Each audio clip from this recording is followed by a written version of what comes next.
So, at the end of the day, what does that mean to car enthusiasts? Car enthusiasts love a car that makes some noise. Car enthusiasts love a car that gives them special warm and fuzzy. And again, I can't help but say, first of all, everyone, welcome back to the vlog. Thanks for joining in.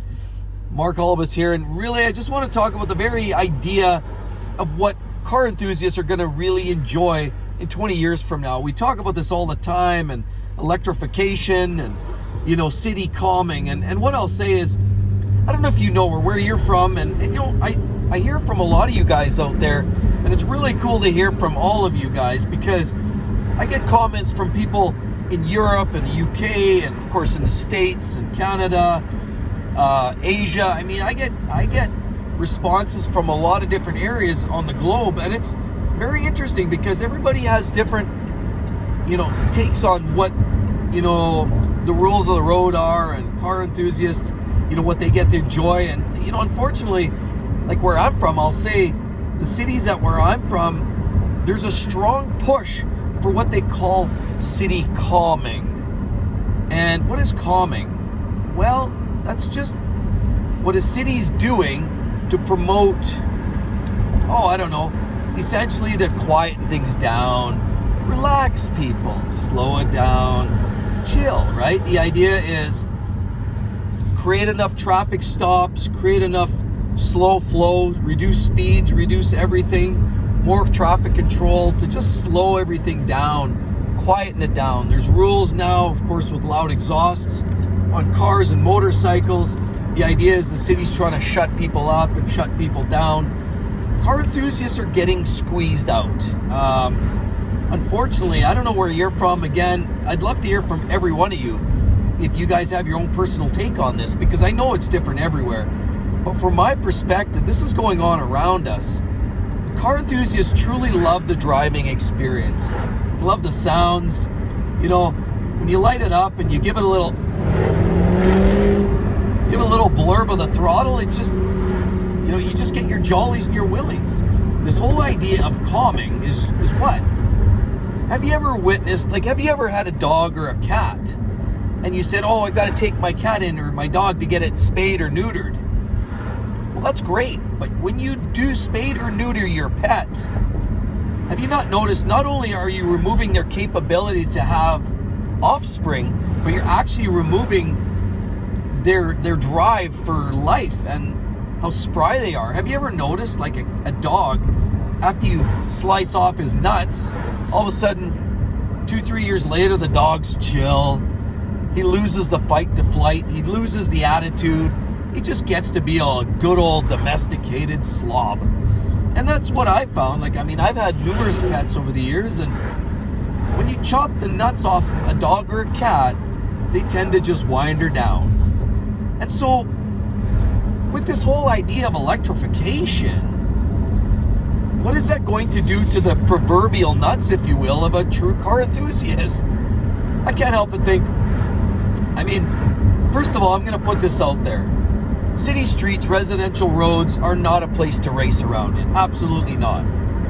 Keep it slow, keep it relaxed. There's kids, there's all of that. We spoke about that. You guys know that I was on the receiving end of a careless driver in a residential street. So I do believe there's a time and there's a place. Freeway on-ramp or a highway or something, you know, get up to speed. Sure, why not?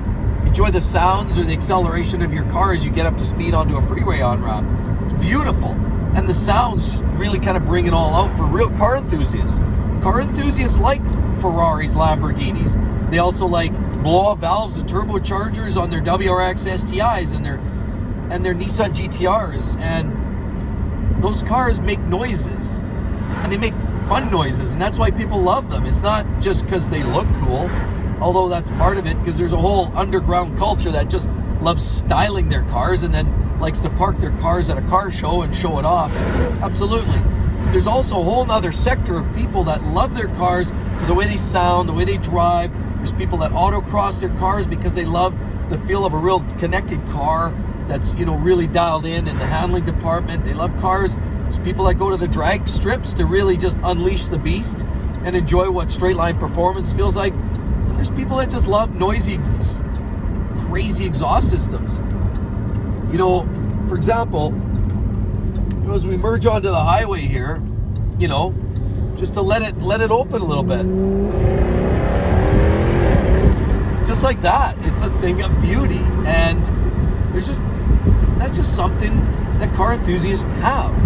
And so if you go ahead and neuter the car enthusiast, in other words, let's squeeze the calm into them. Let's take away the loud exhaust. Let's take away internal combustion engines.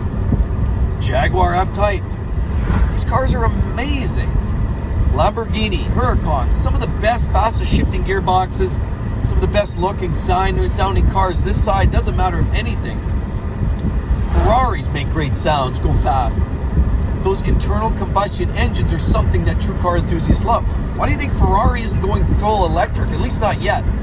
They're at least going hybrid. So the idea there is they're going to get on board with the electrification, but the idea of running an SF90 or a 296 GTB is one which brings the benefits of some of the electrification, which is better economy, quieter performance, the idea of longer range, but they're not getting rid of the ICE component, so they're running a hybrid. So satisfies sort of both whims. It satisfies the regulators and the nut neuters, and it also satisfies the true car enthusiasts.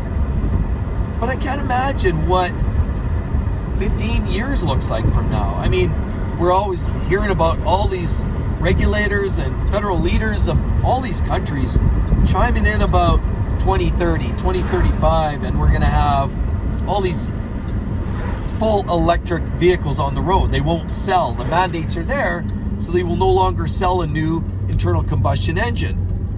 Now, don't get me wrong. I mean, the idea of an internal combustion engine is great, and the idea of an electric vehicle is great. How about hydrogen? All of those ideas are great in their own right. If you want a cheap commuter to get to work, electric vehicle could suffice. But if it's also a cheap electric vehicle, why are you paying $120,000 for that? I mean, to me, it's a glorified golf cart.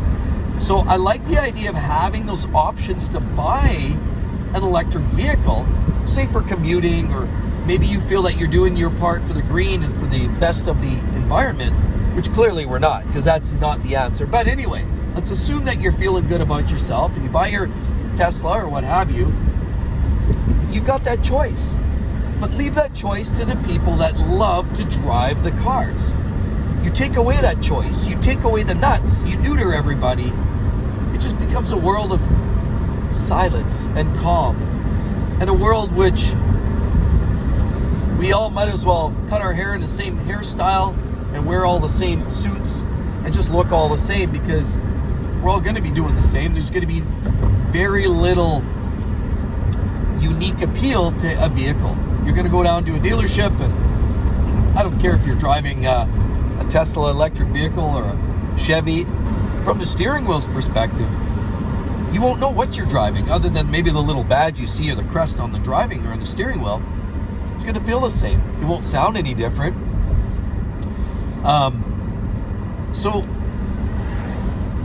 It really does take that personality out of driving a car. And I know there's a lot of people that tell me to be quiet. What's so bad about it? Electric vehicles are the future. Why are they the future? Why do they have to be the future? They're not the end-all be-all, in my opinion. Why don't we have choices? And I think it's worth talking about that. I think the idea of electrification is just fine. But so is a minivan, and so is a pickup truck, and so is a garden variety sedan that your parents drive, so that they can drive around with something that's low cost and easy to run. Those are all great attributes. But could you imagine if you all of a sudden said, mandate, everybody's going to drive a CVT driven Toyota Corolla, thou shalt. A lot of you guys would be hating on that.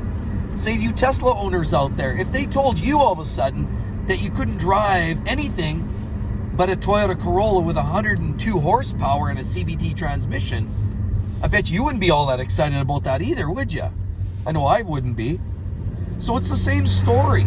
Not everybody wants to be on driving an electric vehicle. Again, as I said, I could get on board with driving an electric vehicle for a commuter. But don't force the hand. Don't force the issue. when somebody just wants to enjoy the frivolous experiences that a good old-fashioned hot rod supercharged V8 like we have in the F-Type R here provides, or that screaming whale of a V10 Lamborghini, or any of the above, or a Camaro V8 6.2 liter naturally aspirated V8 in a Chevy or a Ford. It doesn't matter. Leave the choices up to the people who are driving it. At the end of the day, we all know that electrified vehicles are not the answer. We all know that the metals that they use are not the answer. We all know that destroying the earth to extract this material to go into the batteries is not the answer. We all know that the government's claim that they're building infrastructure to support charging stations, we know that's bung, and we know that's not the answer. Hydrogen might be an answer, but it's not solved yet. There's a long ways to go. And I'll tell you one thing for free, electrified vehicles is not the answer. Sure, laws are in place to control people. I also even heard one recently, and maybe you guys can attest to that. I heard that coming up very shortly, vehicles are going to be equipped, I believe in the UK, with speed control equipment on board. So in other words, as soon as you exceed 2-3% over a speed limit, wham, it's going to shut you down, or it'll allow you to run for X amount of seconds, and then it'll shut you down to allow for a slow pass. Well, fundamentally, that might seem good for law enforcement, and fundamentally, it seems right for everybody if you think of it at the bare essentials. I mean, nobody really should be driving excessively anyway, and that's the facts of the matter. But what if you have a car and you like to go racing? And what if they mandate this type of equipment? Well, it kind of makes a mess out of that situation, doesn't it? Then that vehicle's either dedicated track car and you can't drive it to the track or any of that. That becomes its own mess and its own catastrophe. So how is that the answer? And it's, again, as I said, it's not even about the fact that they're trying to control the speeds of people and slow things down. It's the fundamental rights that we feel like we've been slowly whittling and giving away. It's about the fundamental right and freedom to make these choices, to drive a car that we all enjoy, and internal combustion engine vehicles still deliver the goods that no electric vehicle can ever dream of. Teslas, yeah, they're fast and they're impressive in their own right. But there's more to it than just in a straight line performance. There's the other elements of the driving experience that true car enthusiasts love. And I just feel like 10, 15 years down the road, we might be waving bye-bye. So let me know, guys, in the comment section below what your thoughts are on this whole conversation. Pro-choice, or just go with the flow. What am I gassing on about, really, right? Is it that important? Am I making a mountain out of a molehill? I don't know. That's how I feel about it. I just feel like we should all have the option to make a choice, an intelligent decision based on our own personal driving needs and all of that goodness. Laws are still there to govern people. It's not about that. It's just pro-choice. ICE, electric, nitrogen, hydrogen, what have you. And on top of that, hey, if you like the messaging, that it really is about the driving experience. Life is short, and why drive a boring car? In other words, life's too short to drive boring cars. So let's get on the wagon, light it up, turn on the key, hit that gas, and let's go for a spin. See you next time. Bye-bye.